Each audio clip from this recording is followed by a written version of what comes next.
Hi, my name is Hananya. Hello there, my name is Shameem. And my name is Leslie. We're three international friends on a mission to write and publish our first novels. We are the three writing amigas. Hello. Hi, how are you? I had an epiphany this morning about getting older. Oh no. Oh Did you no. see Hananya's face? She's like, oh God. I'm like, okay, I can't say anything. Yeah. Let me just try and not be in this conversation right now. No, but there is, as you get older, your priorities change, your sensitivities change, and all those things. And it was really funny. I'm like, I just don't care. Oh, that's Good. a good one. That's a good one. Yeah. That's a good one, yeah. Yeah. I mean, it takes a long time, at least it did for me, to get to that place, okay. So anyway, I just wanted to say that because it felt good. Yeah. Yeah. I think not caring is good. Yeah. It took me forever to get to that place. It's not to say, obviously, that you don't care about anything, but Yeah. not caring about the stuff that really doesn't matter, right? And you hear that, don't sweat the small stuff and all that, which sounds really great, but really hard to do. Easier said than done. There you go. Yeah. But now I feel like, let me adjust this. I feel like I have so much headroom. Is that better?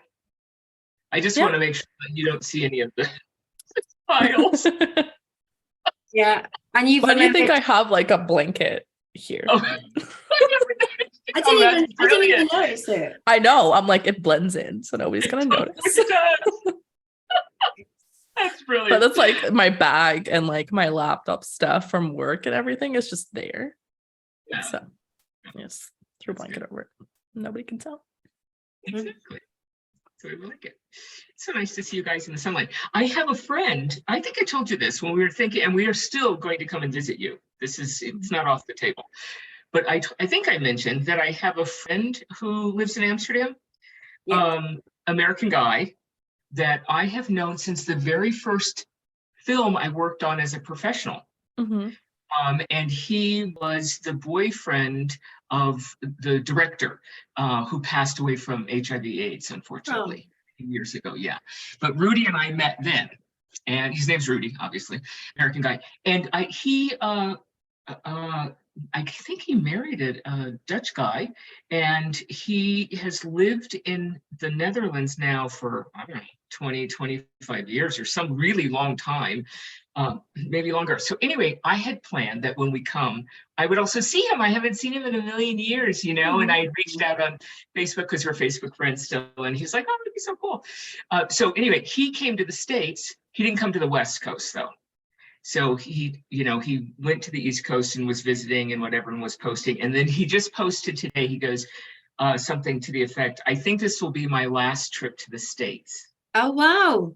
Oh, no. Yeah. And so I wrote him back, okay, see you in Amsterdam. And he's like, Yeah.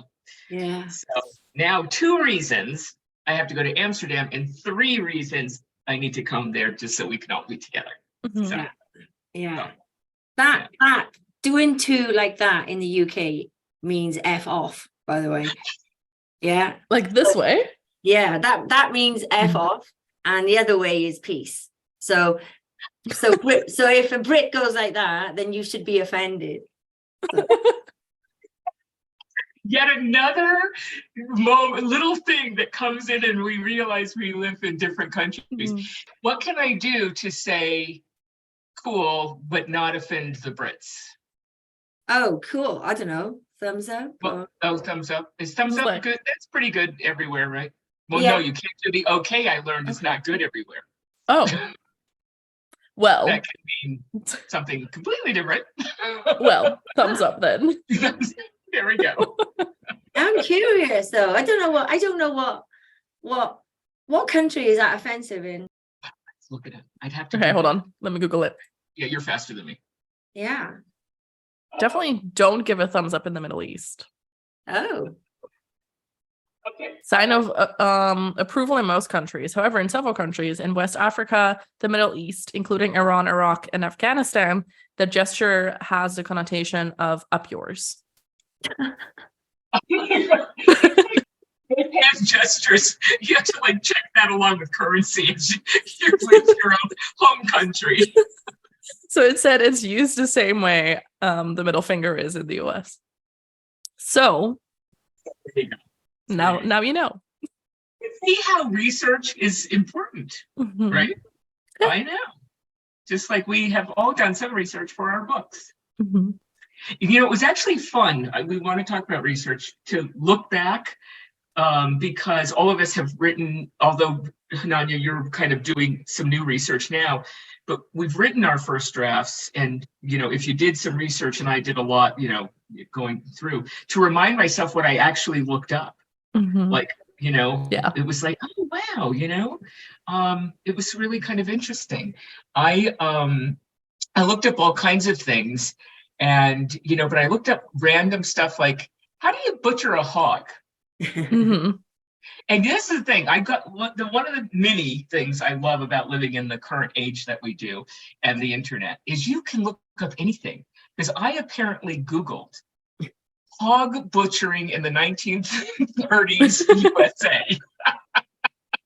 And came up with, I'm covering one of your faces for a second, but covering up with hog killing day on the farm circa 1930. And this is like someone wrote in their diary. Yeah. Okay. Yeah, you know, but that's the kind of thing that's really cool because you can get their perspective on it. And then that kind of gets you in their head because obviously I didn't live in the 1930s and I've never butchered a hog and I've never even lived on a farm. But my character lives in the 1930s and she lives on a farm where hog butchering, you know, would make sense. And you can find things where it's, you know, people are talking in their own words. You know, they told me a lot of stuff I used in the book, actually, about the scaffold, which is an A-frame, and, you know, how you boil, you know, I didn't use all of this, but I mean, I put a lot of it in first, and then, you know, you kind of. Well, I just remembered, I just remembered reading that part of the chapter when Lottie is, Letty, sorry, is getting has to go up the hill to see Mama, and it was a really good description for somebody that doesn't like description. So thank you. That all came from research, like, you know, finding in, because part of it is, you know, with my documentary background, you can find various levels of research, right? You can find someone reporting on something. You can find, you know, statistics. I need that too. Like I'll look for that, like if I was making a film, but I also really look for firsthand accounts because that's just out of my, you know, documentary training. You want to find people who write letters or whatever. So like another thing that Shameem, you might remember, I can't remember now if I've cut it down quite. I think I may have cut this part out. I'm not really sure. But also, like, I learned, like, well, when you have to ask yourself questions. So it's the 1930s, and I don't know, starting out, didn't know a lot about it, really. It's like, well, did they have electricity out in the rural places or not? You know, so I asked myself that question. So then I did research about electricity, and it turns out they didn't bring electricity out into the more rural, smaller towns and things until like the 1930s and early to, you know, starting then, which was perfect because then I can have a moment when electricity, and there was a reason, you know, in the book. So then I found like this guy, and he writes, I can still remember in December 1937 exactly where I was when I saw the lights come on. My brother and I were walking from the barn to the house, and suddenly the house lit up. Like when you read that, it gives you a feeling, and then you can take that feeling and impart that into your story, you know. And hopefully I did that. I can't remember, did I leave that? I can't even remember if I still in my book. I'm not terrible. But I wrote there was a conversation about electricity. So I think I cut it down. But at one point I had written more about how they experienced getting electricity to their house. And that all came from, you know, looking stuff up and seeing if you can find firsthand accounts is really cool, because it helps you to kind of get inside of the mind of the people at that time, if you can find it. I mean, not everywhere for you, Hananya, would be much more difficult, but not maybe completely impossible. People did keep diaries of some sorts, and sometimes that's helpful. It's easier when it's like 1800 to the present. You're going to find a lot more material, because it could be preserved, and people were writing diaries, and more people could write. A lot of people were really illiterate. Mostly people were illiterate, even in the 1800s. But you could find a lot more of that, and that just lends so much more authenticity and creativity to your research, because you don't experience the things necessarily that you're writing about. But it doesn't mean you shouldn't write about it. So anyway, I'm just saying. So Hananya, where are you in your research now? Because I know it's been challenging in some ways. Yeah, but I feel like I also haven't really worked on my book a lot this month, just because life. But yeah, I feel like I'm just kind of leaving myself little notes of like, okay, check this, make sure this existed, or how would I word this? Is this like, the right word for it, or what would I call this? Kind of like stuff like that. For my time period, that makes more sense, I guess. And I mean, I came prepared. All right. Oh wow. Oh my God. You have I came prepared. Oh, I have some of those. Look. I have so many books. Same book. Exactly. On writing or like writing adjacent stuff. Yeah. So I've done tons of research in my past about like how do you even write a book. It all and counts, like, by the way. Exactly. So that's why I brought it up. Like, yeah, done so much research.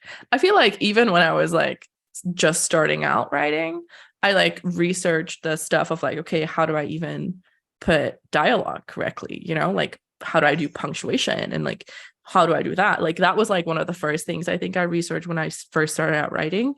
So like you go through all these different stages of like, how do I do this correctly? How do I do this correctly? You have to indent your work if you want to do it more officially, and like stuff like that. So those are the general things I've also researched. So that's why I've also have like a lot of just like craft books, because I also like to kind of learn more about how other people write their books, or like what certain things are that you can implement in general story writing. Obviously, because I have so many ideas, I want to make sure that they all kind of work. But more specifically for this book, I have two that I bought specifically for this, which is this one, which is a time traveler's guide to medieval England. And that kind of writes as if it's a first-hand account of like walking through a town and like what you see and like stuff like that. So that is very useful in that sense. So it's written kind of out of a perspective of a person that walks through a town. So it's literally telling you like, if you walk through this town, you would see this and this and this, and you would smell this and this and this, and like you could probably see this and this and this, and this is how that would work at that time. And I think this so more focuses on like a specific kind of era. So obviously like the medieval times is very broad period, but I think they focus more so like 1300s and up, I think. It says it somewhere in the book, but I've forgotten by the time like now. But very interesting, I think. So that's why I have like a lot of tabs. I also have a different one somewhere on like online. I don't remember what it's called. It's like a medieval like encyclopedia almost. That's what I want to call it. But I think it's called something like All Things Medieval, something like that. And there has like stuff of like, okay, this is armor, this is like whatever. Like it has very detailed stuff on like specific things. So I feel like I could probably dive into that if I have specific questions of like certain things, to kind of see what that says. And then I also bought this book, which it's in Dutch because that's the only way that I could find it. What does that say? It's from Marie de France, and it's called De Lay. Okay. And it's just basically like poems, but it's love poems, because in my book, I kind of reference my main character, Amelia, reading something. And I was like, do they even have something like that? And I wanted her to read something like romantic. And I was like, I don't even know if they had anything like that. And Yeah, this that's a good one. is like something that was around at that time. And it's like, I guess a love poem. I haven't read it, but I bought it for that reason. So I was like, I kind of need to know what that would say and kind of how that would go to kind of be more in like Amelia's brain and like what she would have read at the time. So that's why I got this. And it's I could only find it in Dutch, which I kind of hate, but it's fine. Wow. So I've done that, and I've just like tons of tabs and everything of like, did they have this? How did the dress look? Like just stuff like that. You know, you have to research everything, I feel. Just like tiny things. Yeah, but see, those are the things that bring authenticity to your story, Yeah. right? You know, it's, you know, you don't have to, I don't like the books that where the author may do a fair amount of research, but you don't want to put all your research in your story. Yeah. Right? Like No. some people go crazy and they description of every little thing, and it's all so perfect, and I'm like bored to tears because the story isn't going anywhere. Yeah. You know, but yeah, I did the same thing. Like I wrote, is there refrigeration? Is there electricity? Yeah, As I exactly. was going through them. Yeah, and then I went back when I did a next pass, and then I spent some time, you know, researching. So I feel like for me, I've done like tons of little things. Also, like, how would someone address the princess? Like, you know, is it your highness? Is it your majesty? Is it milady? Is it like, what is it? Kind of stuff like that as well. Where like, how do you refer to people? You know, you've done a lot. You've done a lot for somebody. I've done a lot. Yes, but what this is making me think is that when, you know, the period where you were having research PTSD almost, it had nothing to do with research at all. No. It had everything to do with something else. But anyway, I'm like, holy shit. Yes. Yeah. I've done like so much like tiny things, and I would leave myself like tiny. notes. They're huge. Of like, yeah, but I consider them tiny because they don't have like, you know, impact on the story in a sense of like, oh, this is gonna change my story. This is more so like, okay, how do I describe this? Like, or like, how do I call this? And it's not like, oh, I have a tree, like what kind of tree is it? You know, like I don't research that kind of stuff, which I guess you could do, you know, if you wanted to be more specific on like what you describe, but I haven't done that. But for instance, because you know me, I'm crazy, I actually found the planting calendar for Illinois. Wow. Yes. And so it has, you know, which plants they generally, you know, beets, broccoli, blah, blah, blah, blah, what time of year, because I had to know, because she's going to go in the garden during a certain time of year. Yeah. And it's a farm. Growing there. And it's a farm. Yeah, so that makes sense.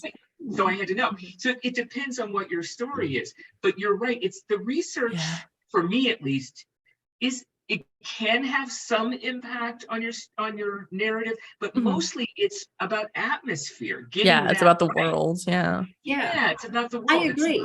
When I was reading your book and it came to broccoli, I was sitting there thinking, was broccoli a thing back then? Because in my growing up life, never saw broccoli over here. But that could be because of our climate and lots of I haven't Googled when did broccoli first appear in the UK. But I did think about it when I read your book, though. I thought, was broccoli a thing? Yeah.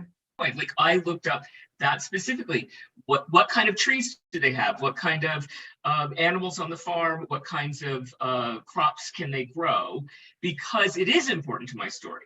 If it's not important to your story, just because your story's in the 1930s in Southern Illinois even, or whatever in the United States, you wouldn't necessarily have to, you know, research that. That's the thing about figuring out what you do need. Let's talk about these books that you have and I have the same, because I think they're really cool. These ones? Yeah. Like this one. Yeah, I have actually pulled them. I only pulled this one up for our purposes, which is the rural setting. The rural setting? Yeah. A writer's guide to personal and natural places. There's a whole series of these I love books. it. I Oh my also God. have Yeah. the urban, Yep. Ah, Yep. and I have the emotional thingy as Yes, well. I do too. These are But they're so fantastic. good. So good. So good. Because if you're writing, well, I think even if you're writing in an era, whatever, a world that Doesn't you matter. Doesn't matter.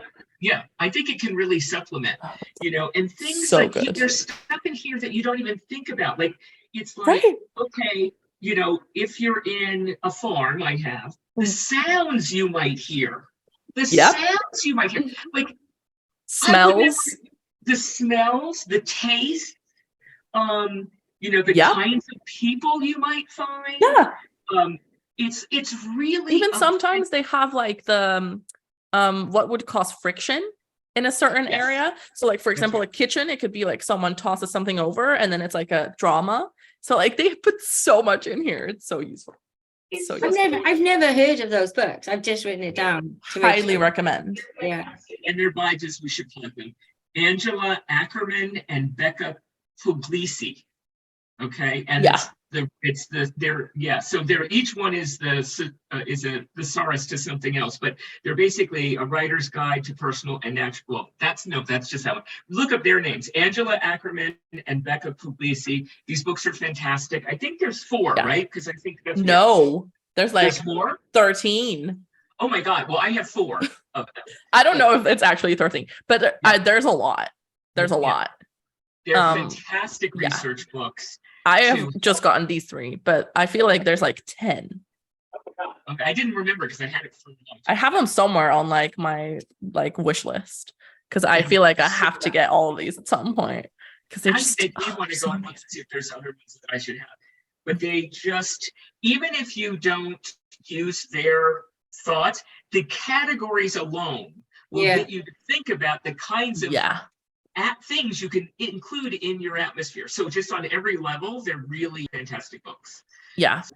It really helps me with like my description and like my world building stuff of like kind of setting the scene. Cause like she goes to a stable. So I was like, oh, well, stable. And then now I'm like, the familiar smell of hay. And like, I'm like, yes. Right. Yes. So they are very useful. Like they gave me so much inspiration to write like the description side of stuff. So highly recommend. Yeah, definitely. Yeah. I was going to do a thumbs up and then I changed my mind. Yeah. Should we come up with a different side that's like not offensive? I don't know if it's possible. No, I don't. Yep. I don't think it's possible. I don't think it's possible to do I don't anything. think it's possible either. I just don't think it's possible to do anything that isn't going to offend someone. Yeah. I think the okay sign was like, it's only in Brazil. So anyway, Shameem. Yes. So Shameem, for your research, like for Hananya and I, we're both, past. I mean, well, the 80s is past. Yeah, but I feel like our research is recent. more focused on like past and like that. Yeah. Yeah. Has it been different for you being more recent? Kind of, because I was, I lived that period. So I relied on a lot on my fading historical memory, I suppose. But I had to do the same as you two. I had to go back and do a lot of fact checking because it's set in the late 1980s, and it was there was a very political landscape. So for the UK, the miners' strike had it was 2 years after the miners' strike. Margaret Thatcher was Prime Minister. It's a working class town that hated everything that Margaret Thatcher and the Conservatives stood for. Is very Labour, hardcore red, and it was the 80s. So there's a lot about music. So music features a lot in my story because my protagonist is really into music. A lot of the people are into music, so that bit was fun going back to Whitney Houston when she arrived on the scene, all bouncy and all her curly big hair weave. Prince as well, obviously, Purple Rain, it was post Purple Rain. Madonna, it was 80s. It's just very, very vivid, colorful, descriptive. So ghetto blasters, because I had a ghetto blaster. Did you? Yeah, and I used to carry it around like I was the dog's bollocks. Oh, I love it. So yeah, and then put it on outside the chip shop because we never had enough money to actually buy food.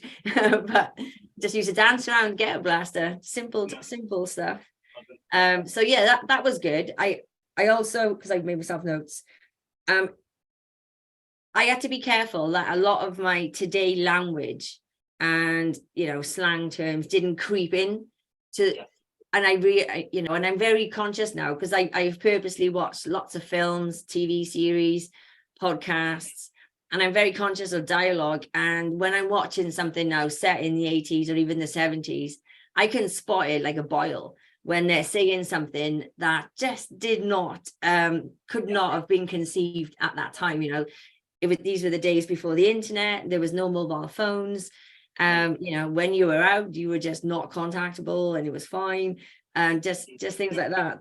That was good. I also I've also had to read a lot about narcissists, about domestic abuse. So that was really I think there was a low point where I was reading some books then, because every night before I go to bed I read, but because of my subject matter was so dark, I was just like, oh, you know what, I don't want to read this before I go to, because usually I choose subject matter that's going to empty my mind, and now I was filling my head with all this stuff. And there's one book which is really good, because I think he won the Booker Prize, or he was a shortlisted, or I think he might have won it, I can't remember, but it's Shaggy Bane. It's called Shaggy Bane, written by Douglas Stewart, and it's set in Scotland, in Glasgow. And the reason that I read it is because it's got it's a very Glaswegian, that's how they speak, really strong accent, so you can feel the Scottishness when you're reading it. And in my book, I want people to feel the Welshness, but his descriptions were so powerful, so dark, that and so graphically violent, but not gratuitous, but just it's all about a little boy who grows up in a dysfunctional family. His mother's an alcoholic, and he grows up really with no love, having to fend for himself. It's a really sad story, and it could be it could have been true easily, but it's just so many horrible things happen to him, and it's a bit like, I don't know if you watched The Maid on Netflix. It's like bad thing after bad thing after bad thing, and then you're thinking, please God, something good happened to Shaggy Bane. Yeah. So I did a lot, and then it was all about remembering, joining the army, what the process was, because it's night and day different to what it is today, and just really being careful. And I guess you two were the same. You had to be careful that the present didn't creep into the past. Exactly. I mean, I want to go back to language just for a second, just because that is probably one of the most important things, is getting your language in your dialogue correct. Because I ran across that too. And another thing I did, of course, Googled slang terms in 1930s USA, because kids say things. So like, what are the right terms? What would they have said? So language is important. And it's really interesting because you're the 80s, you think of it as so close, but you're right, or the Welshness of it, where that might be in the slang used, or whatever. The dialogue in the right vernacular says so much about your character and your world. Right? But when you think about it, like each of our worlds, pre-internet, were very, very small. I mean, like super small compared to the way it is today. So they wouldn't have had the outside influences. They wouldn't have had, all of their information is going to come from a newspaper. So nothing's in real time. Maybe the news, I guess, but not really, not real time, not the way it is today. Right, that was it, or gossip. And for TV channels where the last program finishes like, I don't know, midnight in the week, and maybe 1 o'clock on a when they're playing a horror film or something, on a Friday night or a Saturday night, and then Sunday is very religious day. so the shops were shut, pubs shut early because everyone had to be respectful, and that wasn't just in Port Talbot where I grew up. That was across the UK at the time as well. There was no such thing as going to a mall shopping on a Sunday, right? Or going to a restaurant. Everybody ate at home. So, but yeah, brings the reader, into your world, right? By mentioning those little things. I'm walking down the street and of course I can't get a meal. However you do it, you know what I mean? And it's like it brings you into that world. It's so important.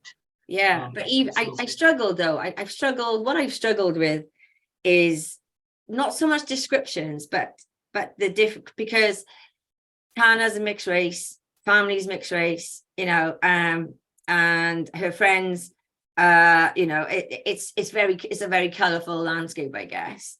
But bringing in the 80s then of Black people got different type of weave then compared to what it'd be today.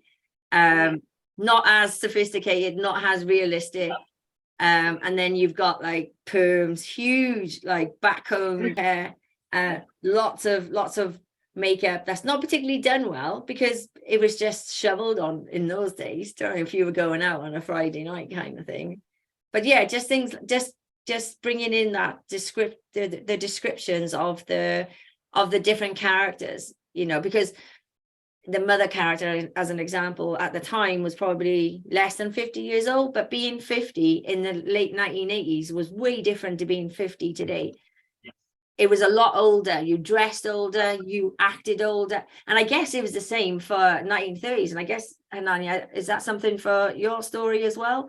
In that the old, I don't consider 50 old, by the way. So not anymore. It's not anymore. Not anymore, no. But in 1980, it was because you didn't go out and party. You were at home putting your slippers on and being old. So it's just things like that. I'm just having to be mindful of. But it's really, I'm enjoying it. It's good fun. Apart from all the crap films I've had to watch. Although it's going to be amazing, and I can't wait to read it when you're ready. But I know that it's got to be tough when you're dealing with a hard subject. But at the same time, you have to, right? If you're going to bring all those same elements, Yeah, but there is humor. It's not all gloom and doom. There is humor. It is humor dotted throughout the book, because we all know, even when you live in a time that's full of strife, you haven't got enough money, you haven't got this and you haven't got that. I don't know. I just think the human psyche is not to wallow in misery and despair. You make the best of what you got, and you maximize it. You maximize opportunities, and some of those opportunities are good things. Some of them are not very good things. So yeah. So true. Yeah, I had a question for you, Hananya. Sorry if we're changing the subject, but I read I wanted to ask your opinion, both your opinions, because you got this historical connection between you. So I read an article that I think has come out in the US about people saying that certain actresses have smartphone face. And what they mean by that is that certain actresses are not convincing when they do like an historical drama piece, because they've got perfect teeth, they've got veneers, yeah. so that the look of them, the perfectness just would not lend itself to those times, a period drama. So I just wanted, is that something that's entered your minds for like historical fiction and drama, just about the and they're calling it like the Instagram era. People want to be perfect or be seen as perfect, and when you go back in time, the further you go back, the less perfect you can actually be, because the resources weren't there. I just wondered what you thought about that. So I've never really thought about that, to be honest. Yeah, I don't think I describe my characters in such ways that it's very detailed, so maybe that's why. But that's a very good point, because like obviously, like you have teeth missing, or there's no dentist. There's decay and smelliness. I mean, hair is also not perfect, because I mean they didn't shower. Bathe it every once in a while. I'm split on all of this. Like sometimes there'll be like a historical thing that's based on real people, or it's it's the story of someone who was actually alive. A fictional story, and then people will tear it apart. Like the doctor comes in and says you couldn't have this, and I'm like, not a documentary. Yeah. Yeah, exactly. So, and me coming from it as a documentarian, it's like, not a documentary. This is entertainment. I think what you're saying, it's kind of part of that. People want to, pick apart, like, okay, I will admit this. I love Bridgerton. Yes, so do Okay, I. yes, so do we. Yeah, and I love Queen Charlotte was. I haven't watched it. Brilliant. What? I haven't watched it yet. Don't spoil Oh, you it. haven't watched? Okay, just. No. I have watched Bridgerton, just not the Okay. Queen Charlotte one. You gotta watch Queen Charlotte. I actually think You gotta It's on Queen my list. Charlotte is better than Bridgerton. Is my Okay. feeling. I think so too, and we'll talk about it another time so that we don't blow it for you. Yeah. But I don't know agree when with I'm gonna you. watch it though. Like it might be a while. because But can I okay then? My perspective is that I have read what people have been saying about that because representation, having Black star actors in a time and things like that. I watched it and I didn't give two shits that Queen Oh, Charlotte yeah. was Black. That's I a thought whole she was different- amazing. I thought she was amazing. amazing. And I personally don't think that everything we watch on TV should be, I just don't think everybody should be white because the world isn't like that. Do you know what I mean? Mm. So what I was going to say about the whole thing about casting, it's freaking fiction. Okay. That's what I want to say. Number one, it's freaking fiction. These are not documentaries. Get freaking over it. Yes. Preach. I mean, I'm so done, And the other thing that I want to say is that I do think that, as we've been talking about, a certain amount of actual research to create the atmosphere, to understand if this would happen or that would happen, really adds to your story. But again, it's not a documentary. So you don't have to have, in a TV drama, the actress doesn't have to have a tooth missing so that it's correct, right? Now there are movies and some television programs, but mostly in movies, where like Monster, when was it Theron who played the woman monster, this female serial killer, and man, Oh yeah, Shelley's was- yeah, she was brilliant. was it her? Yeah. Brilliant, and she went all the way there, and they did stuff with her teeth, and that's amazing, right?